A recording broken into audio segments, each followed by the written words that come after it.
Welcome to the Weekly Option, the podcast for people interested in trading stock options. Each week, we cover trade ideas and opportunities in the stock market right now. Whether you're a beginner, a professional, or just curious about options, this is the show for you. Let's get started. Welcome to the Weekly Option. This is episode 430 on June the 5th, 2026. I'm your host, Derek, and in this week's show, we'll cover the trades from last week on Corsair Gaming Inc., Big Bear AI, American Airlines, and Ondas Inc. And we discuss four new trades on the Direxion Daily Semiconductor Bear 3X ETF, Redwire Corp, D-Wave Quantum, and BlackBerry. And it's always great to hear from listeners. If you have any questions about the trades presented here on the show or even on your own positions, feel free to email me. You can email questions to eric@theweeklyoption.com.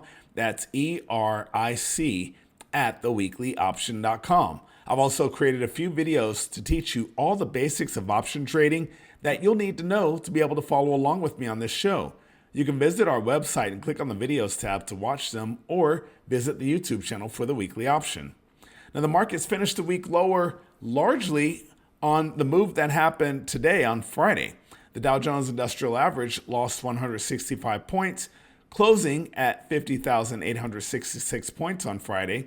The S&P 500 index gave up 196 points, ending the week at 7,383 points. And now it's time for the topic of the week. The topic of the week is overtrading. Have you ever had a situation where the market was going up, so you bought, then the market changed direction and headed lower, so you sold, then the market went back higher and you bought again, then the market, of course, went lower and spent much of the day not moving much, only to go even higher than your last purchase price? By the end of the day, had you kept your original trade, you would have doubled or tripled your target profit. Instead, you walked away with a meager profit or possibly even a meager loss. Your brokerage probably made more money on your trades than you did via commissions. That is what overtrading feels like. Sometimes I just can't help myself. I tend to find a way to make a profit, but it might be less than the total profit if I had stuck with my original trade. It's super frustrating. This is definitely something to be aware of. You don't want your commissions from trading to be higher than the profit that you're keeping from all of your own activity. The best way that I've found to limit overtrading is to stick by defined rules of entry and exit.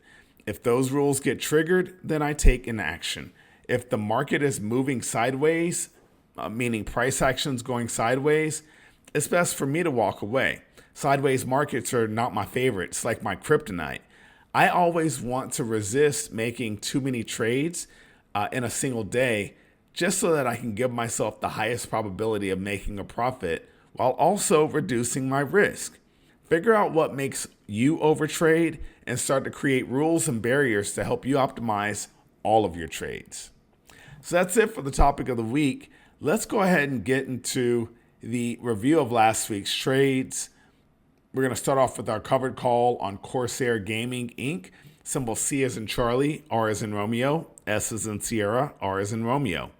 At the time, the stock was trading for $12.12 per share. I looked at buying that stock and selling the June 12 half call at $1.15, hoping for a return of 12.62% in 3 weeks. Well, shares of Corsair Gaming fell $3.12, ending the week at $9 per share.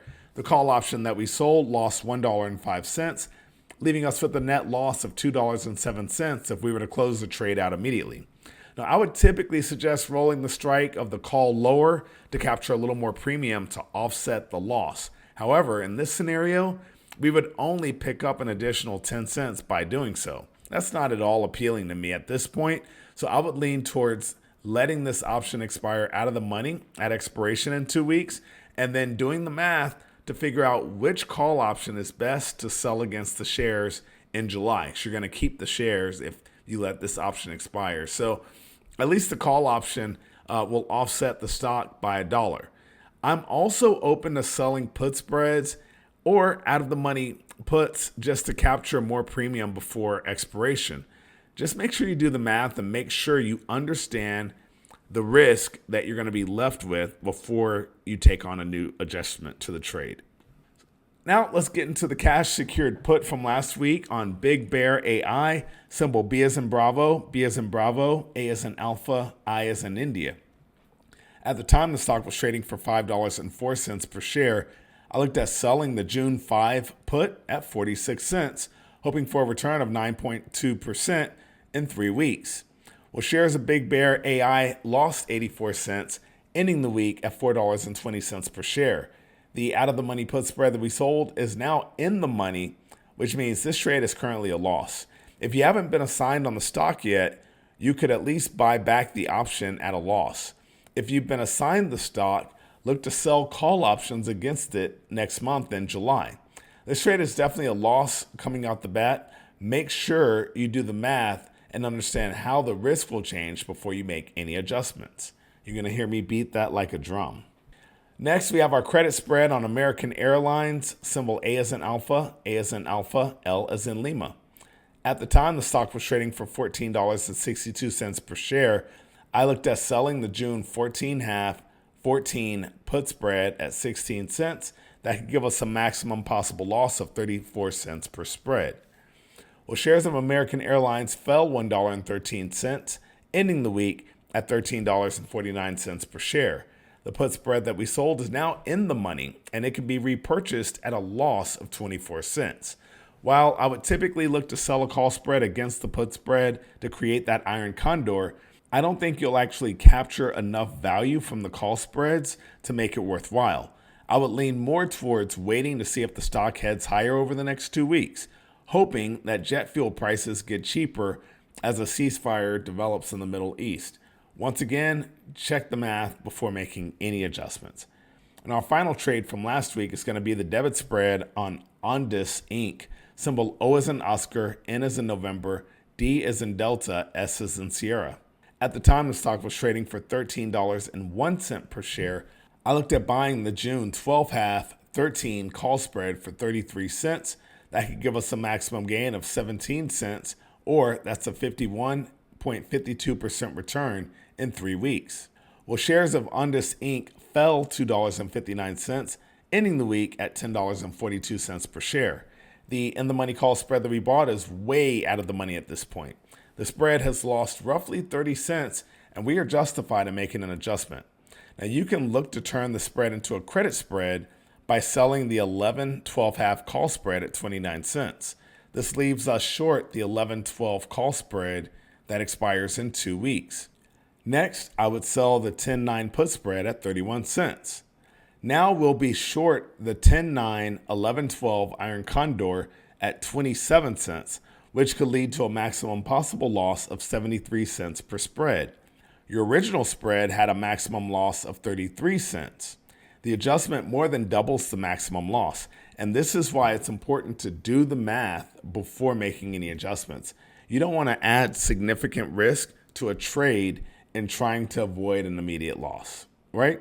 So that's it for the review of last week's trades. Thankfully, it's tough talking through losing trades on the show. Just saying.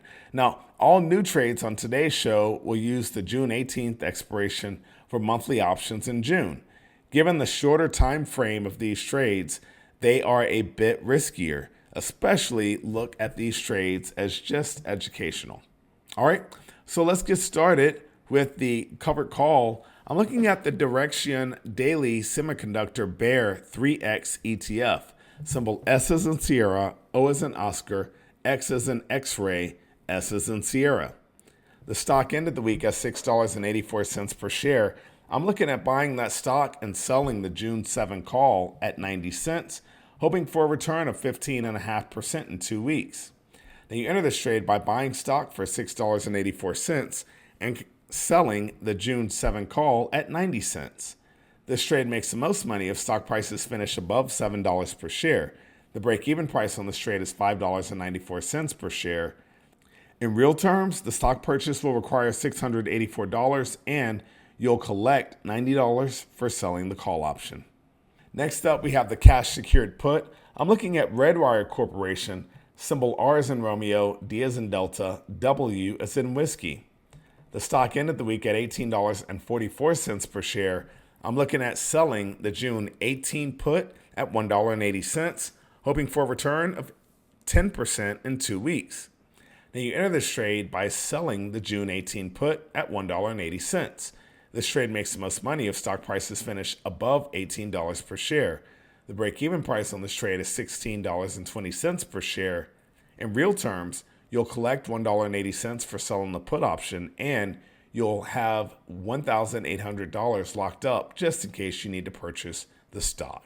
Next, we have our credit spread. I'm looking at D-Wave Quantum Inc., symbol Q as in Quebec, B as in Bravo, T as in Tango, S as in Sierra.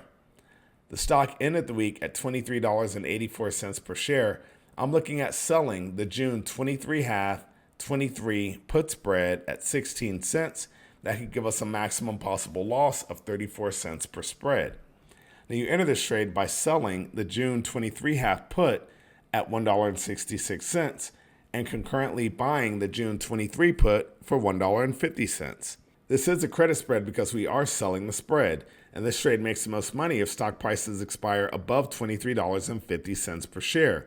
The break-even price on this trade is $23.34 per share.